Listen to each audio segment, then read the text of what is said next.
Avec un grand pouvoir vient une grande responsabilité.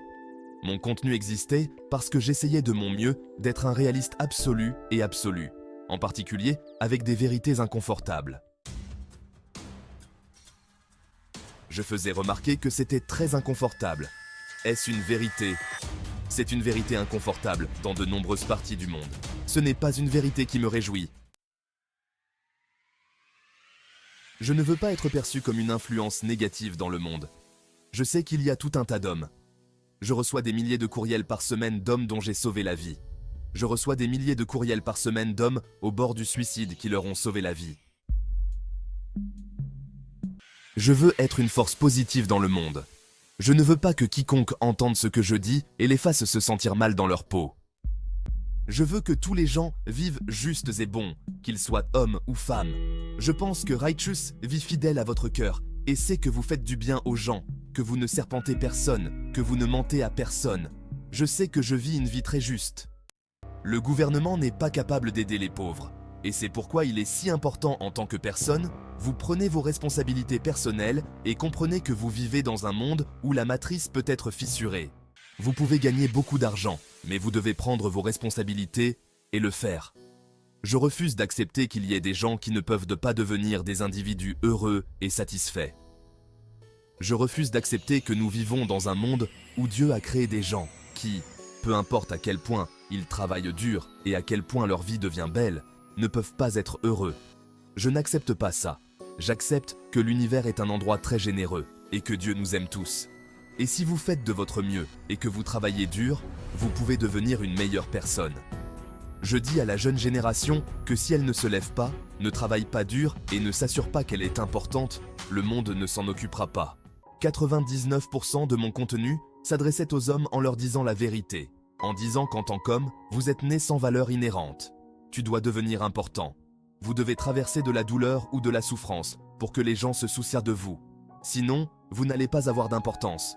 En tant que mec, si vous entrez dans la fête et que vous n'avez fait aucun effort dans votre vie, personne à votre sujet. Et chaque homme ici sait. Et l'une des grandes choses à propos du parcours masculin et de la masculinité est que nous avons tous vécu une histoire semi-similaire. C'est plutôt cool. Comme nous l'avons tous été, l'adolescent a le cœur brisé. Nous avons tous été sans importance, nous avons tous travaillé dur et avons ensuite commencé à avoir de l'influence. Et puis, nous avons tous vécu le même genre de voyage. Alors je dis à tout le monde là-bas, ouais, si vous ne suivez pas ce chemin et ne suivez pas ce voyage d'une manière ou d'une autre, atteignez le sommet, que ce soit en combattant, que ce soit en comédie, que ce soit en musicien, peu importe. Si vous allez juste rester quelque part près du fond et ensuite à l'âge de 44 ans, vous savez, envoyez-moi un email en disant que je suis déprimé. Bien sûr, tu es un perdant déprimé. Ouais, mais c'était ton choix parce que tu dois te construire en tant qu'homme. Et si tu décides de ne pas te construire, alors ta vie va être nulle. Mon message principal est de résister à l'esprit esclave, de comprendre que chaque chose qu'on vous dit a un agenda derrière elle où on ne vous le dirait pas autrement, d'examiner chaque croyance fermement ancrée que vous avez et d'essayer d'identifier d'où elle vient et pourquoi vous l'avez. Je m'assois et discute avec les gens. Je discute de choses avec les gens et ils croient si ardemment à un point. Et je dis, pourquoi y crois-tu autant? Avez-vous une expérience personnelle? Non, mais j'ai vu les infos. Les nouvelles vous ont dit X et maintenant vous êtes désespérés. Vous resterez assis ici pendant des heures à discuter de ce point. Beaucoup de gens sont des vaisseaux complètement vides, prêts à être programmés. Et j'essaye de dire aux gens, écoutez, de s'arrêter une seconde et de comprendre que les choses qu'ils vous disent de croire ne sont pas nécessairement à votre avantage. Les gens qui font les règles ne font pas les règles pour le bénéfice de tout le monde. Ils établissent les règles au profit des personnes qui établissent les règles. Encore une fois. Donc, dire aux gens de résister à un esprit esclave et d'être simplement des penseurs critiques, de garder leur cerveau ouvert, de prêter attention aux choses, d'être perspicace, c'est le général. Et j'essaie de dire aux gens, écoutez, de s'arrêter une seconde et de comprendre que les choses qu'ils vous disent de croire ne sont pas nécessairement à votre avantage. Les gens qui font les règles ne font pas les règles pour le bénéfice de tout le monde. Ils établissent les règles au profit des personnes qui établissent les règles, encore une fois.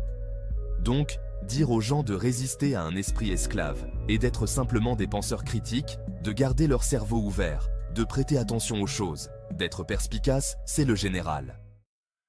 Pensez par vous-même, c'est le général. Je crois que les hommes et les femmes sont une belle union. Je pense que nous sommes légèrement différents, mais lorsque nous travaillons ensemble avec la force la plus puissante du monde. Et je crois certainement que les hommes et les femmes, lorsqu'ils travaillent ensemble, est la plus belle force de la planète. Alors bien sûr, je crois aux hommes et aux femmes. Bien sûr, je crois en l'amour. Bien sûr, je crois au mariage. Bien sûr, je crois en la famille. Je crois au mariage au sens traditionnel. Je crois qu'un homme a le devoir de se lever et soit un vrai homme. Je crois que le problème avec le monde d'aujourd'hui auquel nous sommes confrontés est qu'il n'y a pas assez d'hommes qui s'en tiennent aux manières séculaires de la masculinité. Je crois que je me lève et dis qu'un homme doit protéger une femme et subvenir à ses besoins. Donc, il doit s'assurer qu'elle est en sécurité. Il a besoin d'un certain degré d'autorité. Je crois que les femmes sont des individus souverains et qu'elles peuvent faire tous les choix qu'elles désirent. Je pense qu'il est important que nous nous souvenions qu'un homme a un devoir. Je pense que dans ma relation, j'ai certainement la responsabilité financière de subvenir aux besoins de ma femme. Ma femme n'aurait jamais à travailler, à moins qu'elle ne le veuille, parce que je suis le genre de personne qui travaille assez dur. Et je vais faire un autre point qui doit être dit. Nous ignorons les milliers de femmes qui se sont levées et se sont tenues à mes côtés et ont dit « tout ce que j'ai dit est vrai ». C'est qu'il y a un grand contingent d'hommes qui veulent toujours gagner de l'argent, aller au gymnase, être forts, conduire une voiture rapide, être traditionnellement masculin et ne veulent pas avoir honte pour cela. Je crois que se sentir déprimé est réel. Je ne crois pas que la dépression, en tant que maladie clinique, soit réelle. Je pense que le SSPT est très réel. Malheureusement, j'ai des amis qui en souffrent. Je sais que se sentir déprimé est réel.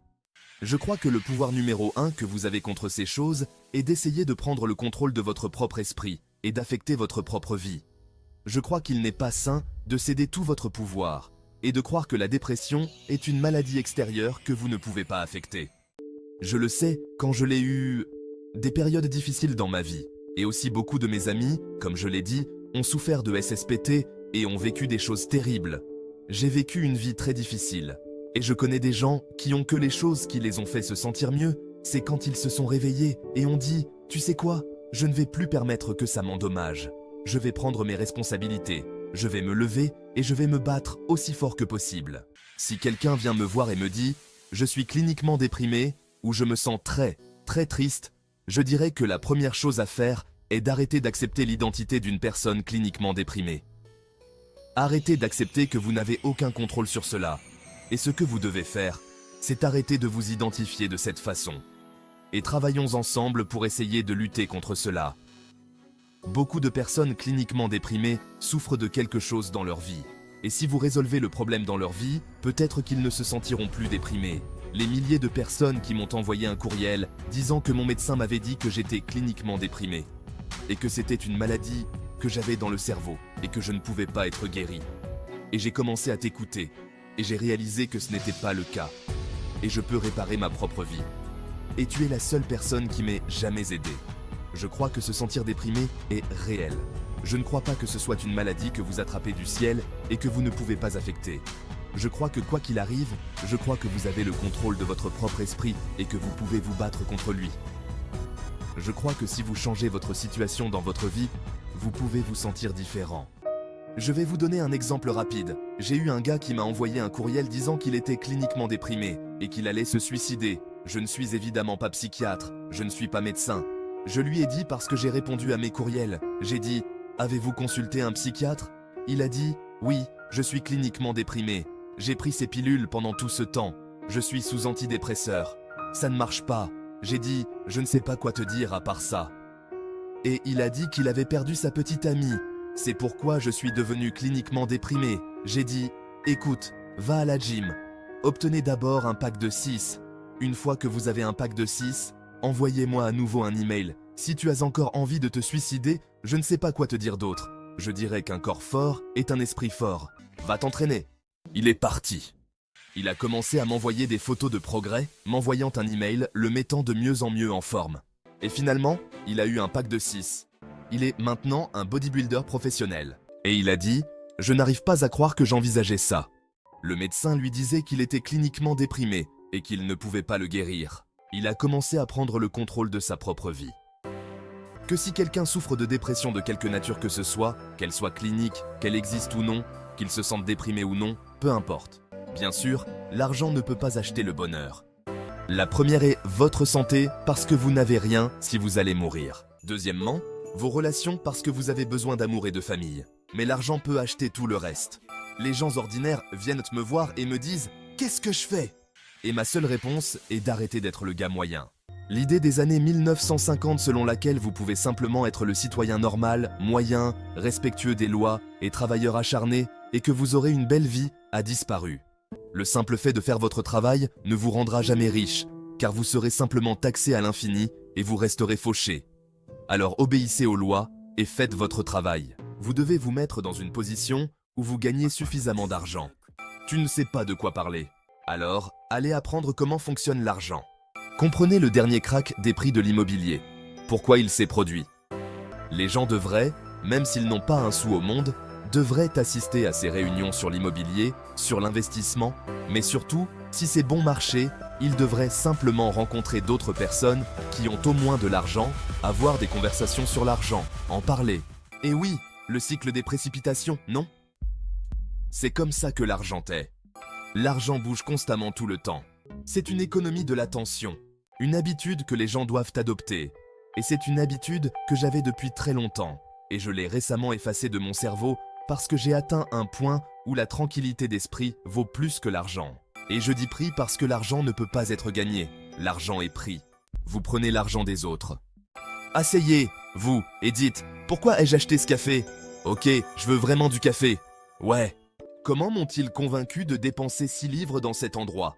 Lorsque vous vous asseyez là et analysez, et que vous commencez tous à apprendre de petites leçons sur les affaires, vous apprendrez l'importance de la signalisation, vous apprendrez l'importance de ne pas avoir de file d'attente pour que si jamais vous dirigez une entreprise, je suis comme, je ne veux pas voir une ligne. Gérez la ligne. Personne ne va s'asseoir et attendre en ligne. Vous devez donc identifier comment votre argent vous est retiré. Si vous commencez à le faire à chaque fois que vous dépensez quelque chose, vous allez commencer à identifier des opportunités commerciales. Ils auraient pu vendre du gâteau et ils ne l'ont pas fait. Les gens ne pensent même pas à ce genre de choses. Ils ne regardent jamais autour d'eux et ne réalisent pas comment ils dépensent leur argent. Ils sont trop occupés à suivre le cirque. Je marchais pour aller à l'école, à l'université avec quelques amis, et une Ferrari est passée devant. Et j'ai dit « Mon frère, tu vois ça ?» Et il dit « Ouais, qu'en est-il ?» J'ai dit « Ça ne vous énerve pas ?» J'avais environ 16 ans. Il y va, pourquoi ? Ce mec a 400 grammes pour une voiture, 400 000. Je marche 4 miles pour aller à l'université et ma mère n'a pas de voiture. Il en a 400 000. Tu penses qu'il a un travail ? Tu penses qu'il est derrière un comptoir quelque part ? Il sait quelque chose sur le monde que je ne sais pas. Et ils étaient comme, eh bien, il est riche. Je suis comme, ouais, je sais. Je n'ai pas dit qu'il n'était pas riche, idiot. Je dis qu'il sait quelque chose sur le monde que je ne connais pas. Et j'étais intrigué, et ça m'a mis en colère. Je n'ai pas pu dormir pendant des semaines. J'étais énervé. Chaque fois que je voyais quelqu'un avec de l'argent réel, je comprenais que tout ce qu'on me disait et enseignait et qu'ils essayaient de me faire croire n'était tout simplement pas vrai. J'étais comme, aucune de ces personnes n'obtient ces choses en suivant le chemin que le système essaie de me faire suivre. Et tout le monde le sait intrinsèquement. Si vous allez à un... Si vous êtes un BP, vous êtes à la station de pétro et je m'arrête dans ma Lamborghini, personne ne va. Waouh, il est allé à l'école. Il étudiait dur. Et ils le font parce qu'ils savent que le moyen le plus simple d'amasser de la richesse est d'enfreindre les règles. Car les règles ne sont pas conçues pour permettre à la plupart des gens, de gagner de l'argent. Vous pouvez gagner de l'argent dans les règles. Bien sûr que vous le pouvez, mais la plupart des gens ne le font pas. La plupart des gens qui suivent le chemin travaillent, consomment, meurent. C'est ça. Donc j'ai toujours su la même chose que toi. Et je savais qu'il devait y avoir un autre moyen. Je savais que je travaillais juste pour de l'argent. Il y a un paradigme qui n'était pas vrai. Et puis vous comprenez que faire travailler votre argent pour vous. Et vous comprenez dissocier votre temps de l'argent. Vous commencez à apprendre à comprendre ces choses. Mais finalement, vous construisez un système et vous construisez un écosystème comme moi. J'ai 60 ou 70 personnes qui travaillent pour moi dans le monde entier. Et les choses arrivent, et l'argent apparaît en quelque sorte tant que tout est bien organisé. Je veux dire, d'après mon expérience, imaginez si je n'avais pas tout cet argent et que je devais retrouver un emploi, Je trouverais un emploi de vendeur parce que j'ai toujours été vendeur. Je pense que c'est une compétence de vie très importante d'être bon en vente, de gérer le stress et d'avoir un environnement à commission uniquement. Ils ne le font même pas. Je ne sais même pas s'ils enseignent la vente à l'université. Ouais, c'est toutes des ordures. Et ils n'enseignent rien d'important. Ils enseignent juste n'importe quoi. Ils enseignent des choses qui vont vous garder à l'intérieur de l'esprit esclave. Et ils veulent que tu ailles à l'école, puis au collège, puis à l'université, et que tu t'endettes. Et vous devez être endetté pour que maintenant vous deviez travailler. Et vous travaillez et vous êtes endetté, puis ils veulent que vous vous endettez davantage si possible sous la forme d'une hypothèque. Ce que beaucoup de gens font, dont nous pouvons parler parce que je sais que vous êtes le propriétaire. Et puis, tu es endetté maintenant. Et une fois que vous êtes endetté, vous ne pouvez pas vraiment quitter votre emploi et il vous est très difficile de quitter le pays. Et maintenant, ils peuvent tenir les choses au-dessus de vous. C'est le but. Tout est question de mécanisme de contrôle. Et le système est très bien conçu pour s'assurer que les gens le sont. Condition d'obéir, c'est très difficile pour la personne moyenne de dire non à quoi que ce soit. À moins d'avoir des millions et des millions et des millions de dollars, c'est très difficile d'avoir même une opinion sur des sujets. C'est ça le truc d'être un homme. Et c'est ce que je disais aux enfants. C'est comme si tu avais besoin de te lever, et ça va être très très difficile. Le monde devient de plus en plus difficile. Surtout pour les hommes. C'est tout clou, tout statut, c'est tout. Il n'y a aucun moyen que tu compteras, à moins que tu te lèves et que tu travailles extrêmement dur. Si les jeunes hommes aspirent à travailler très dur, n'ont pas de casier judiciaire, devenir multi-millionnaires, protègent pour que les femmes qui leur sont proches soient souveraines, afin qu'elles puissent se lever et avoir leur propre point de vue face à l'annulation. Être capable de ne pas être intimidé mentalement quand ils passent à la télévision nationale et qu'il y a des pièges qui leur sont tendus. Ouais, je crois que les hommes confiants et forts qui se lèvent, protègent et pourvoient aux besoins des femmes, sont une bonne chose pour le monde et une bonne force pour le monde. Et je ne pense pas que j'ai jeté un sort magique à qui que ce soit. Je pense qu'il y a tout un tas d'hommes dans le monde qui comprennent ma valeur. Et si les hommes grandissent pour devenir comme moi, vous allez avoir tout un tas de gens sans casier judiciaire, des athlètes dévoués qui protègent et subviennent aux besoins de leurs proches.